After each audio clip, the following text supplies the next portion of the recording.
What are your views on the Washington plane crash? Should we blame the helicopter pilot? Now, this is an area I do know a little bit about because I own a Black Hawk helicopter, and it's very unusual for a Black Hawk helicopter to crash into a plane, especially one that's piloted by Army pilots. So, first off, the U.S. Army pilots who fly Black Hawks are the best of the best. They're incredible. They're super smart. They're great professionals. They handle stress really well, and they're constantly put in very dangerous situations, and they have to deal with things that are very unpredictable. Second, the Black Hawk helicopter is a war machine. It's been around for 4 decades.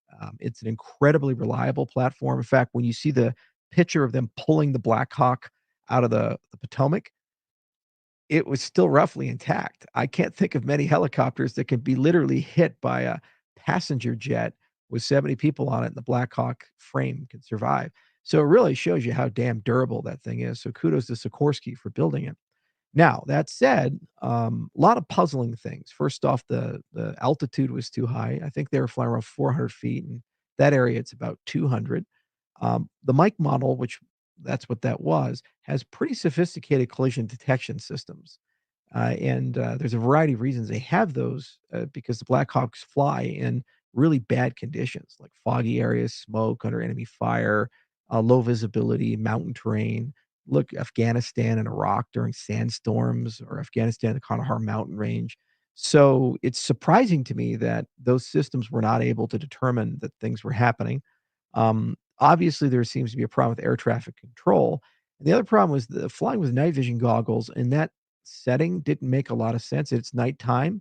You have to use them, but there's downsides to them because if there's too much ambient light, it lights up like a Christmas tree. So when you go full NVG, you have to be really careful with that. In some cases, your co-pilot is your spotter, and they look under them just to see and make double check if there's something there. So a lot went wrong. Now, aviation accidents are notoriously slow for an investigation. And the problem with this is you're talking about an interagency concern where it's not just the FAA, but the US Army. So I do believe there's going to be an extensive investigation, and it's probably take about 2 to 3 years for that investigation to conclude. And just reconstructing the black box, which they were able to find in the Black Hawk helicopter, will probably take about 6 months to put all that data back together.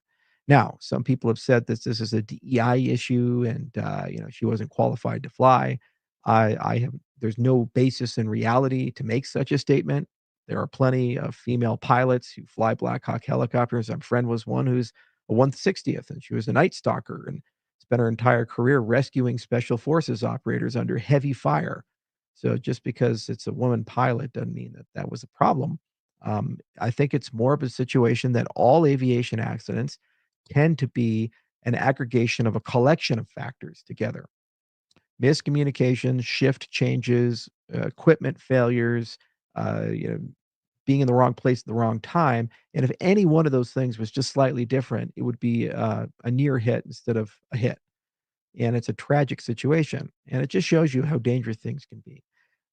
Heard, oh, well, people say that the air traffic controllers were all incompetent and bad in Washington, D.C. And I find that hard to believe because the majority of them been there for decades. And these air traffic controllers have to deal with the most complex airspace in the United States. Every time the president of the United States comes in, they shut down the airspace for him. You have a ton of private jets. You have other heads of states coming. You have a lot of military activity, and it's very urban and densely populated with multiple airports.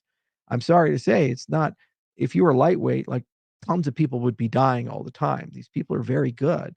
So probably what happened was a combination of shift changes where the old shift and new shift, they didn't handle that handoff right because it's right around that time a shift change would occur, and maybe some miscommunications. And also the military operation that they were doing was a not a transport mission, but rather it was a training mission replicating an unusual mission, a VIP extraction. So probably a miscoordination between the Army and the ATC, and just things just went wrong. And maybe there was an equipment failure where they got the altitude wrong and they thought it was 200, but it's actually 400. And, they're very reliable systems, but sometimes they fail. When I saw the videos, I did think that it may be the case that a cybersecurity issue could have occurred, a cyber attack. The reason being is right around the same time the Black Hawk helicopter, and you guys can look this up on Twitter, their F-35 fell out of the sky. And I said, "Holy shit."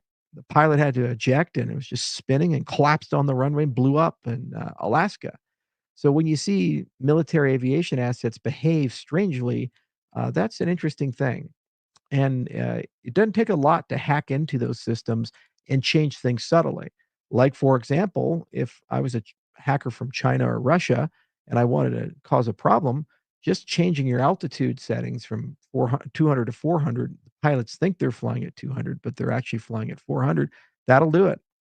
That's all you need to do. We're interfering with the night vision goggles or interfering with any of these systems, and most of these systems are remotely controlled now. DARPA did some experiments a few years ago about getting a UH-60 to fly remotely. So, and they're constantly communicating, and it wouldn't surprise me if perhaps those systems got penetrated.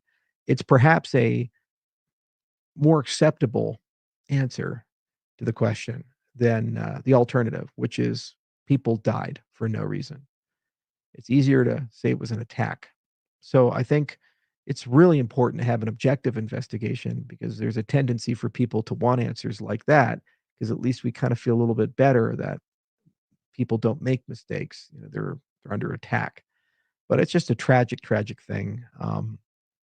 Having Black Hawk pilots who work for me and it's a small community and they take these things really seriously. And, they spent their entire life pursuing excellence and flying in some of the most difficult things. And anytime one of these things happens, it really hurts them and makes them feel sad and frustrated and angry. And it's just sad because the families, they senselessly lost all the people they love. Uh, and these were good people. So it is what it is.